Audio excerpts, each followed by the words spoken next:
Hey YouTube, it's Brian here. We're going to be talking wrestling today, and all my well wishes to Roman Reigns and his family. That was so sad to hear about. I actually watched his speech and cried a little bit.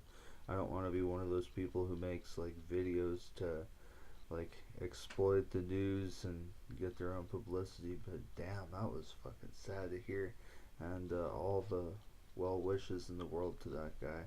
I feel bad for whenever I booed him in the past, as like in kayfabe and everything.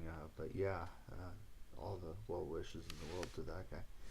Um, let's get to the list now. This is my top 10 favorite finishers in wrestling history, like along with the guy who did them. So number one on here is going to be Sabu and his triple jump moonsault.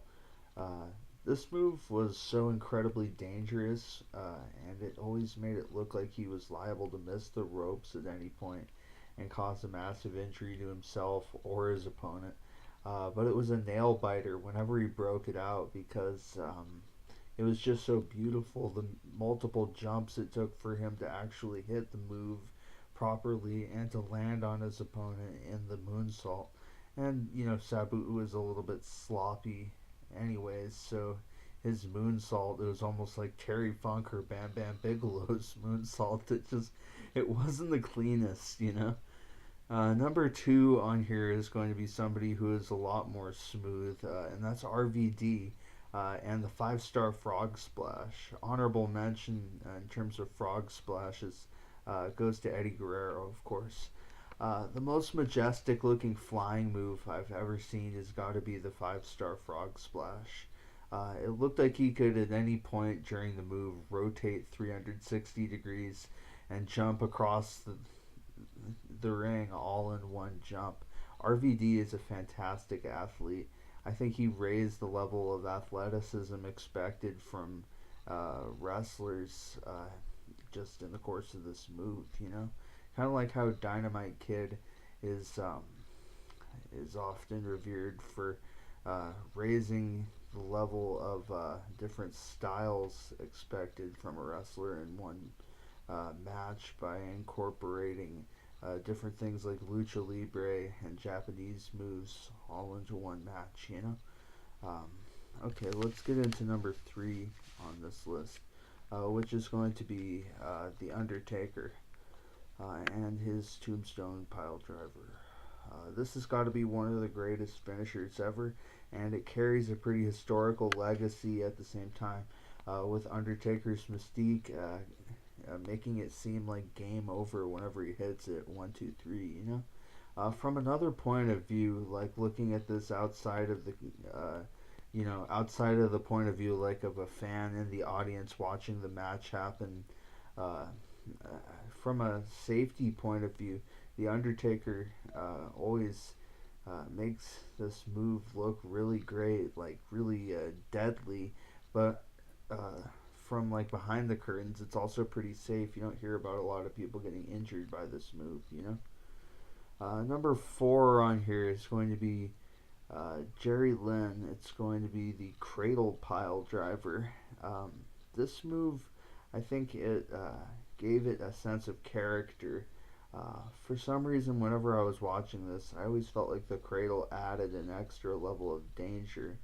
I know the pile driver is a really dangerous move in reality, but Jerry Lynn always made it look so cool, especially when he was feuding with Rob Van Dam.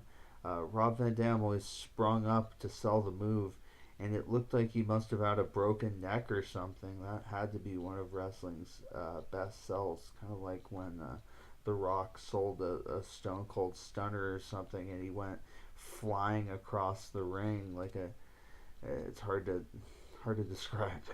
Anyways, number five on here is going to be Jeff Hardy with the Swanton. I always think of the ladder dives and the broken tables with this move. He really puts the Swan into that finisher name and earns it. This move helped make the TLC match, I think. Number six is another move that helped make the Attitude Era, and that's the Stone Cold Stunner.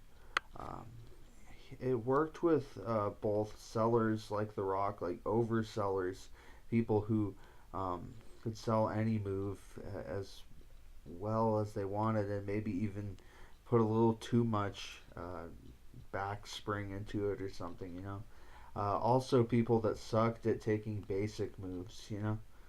Austin added a lot of character to the move.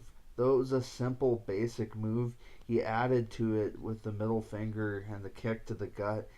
He added to it and he made it look like it could come out of nowhere and like it hit extra hard, you know.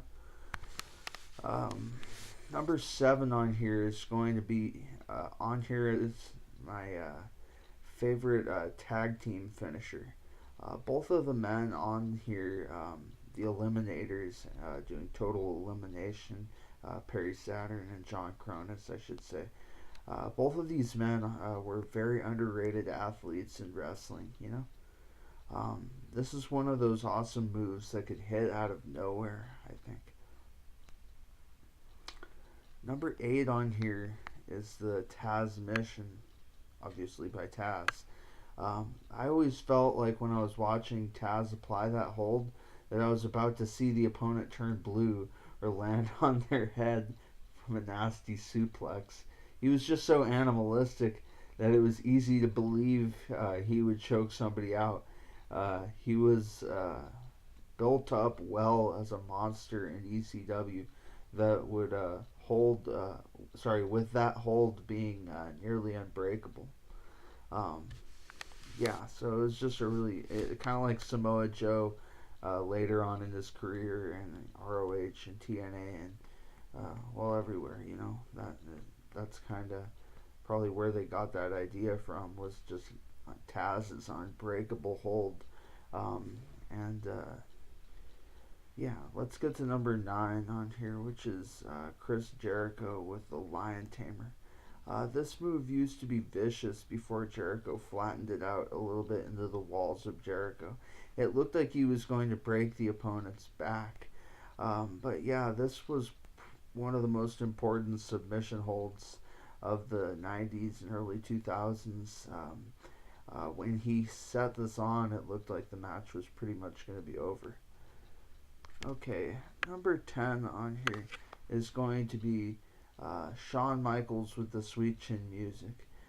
He always began by tuning up the band, and I know that there's some controversy among wrestling fans as to whether these moves with warm-up routines such as the People's Elbow, the Sweet Chin Music, or Hogan's Leg Drop even, whether those warm-up routines were good things, you know.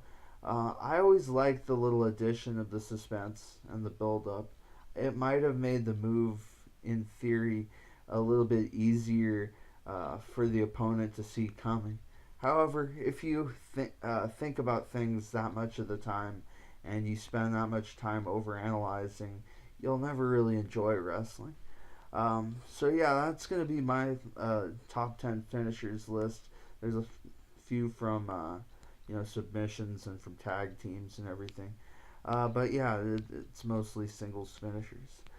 So yeah, thanks for watching. I appreciate it. I love you guys. I'm out.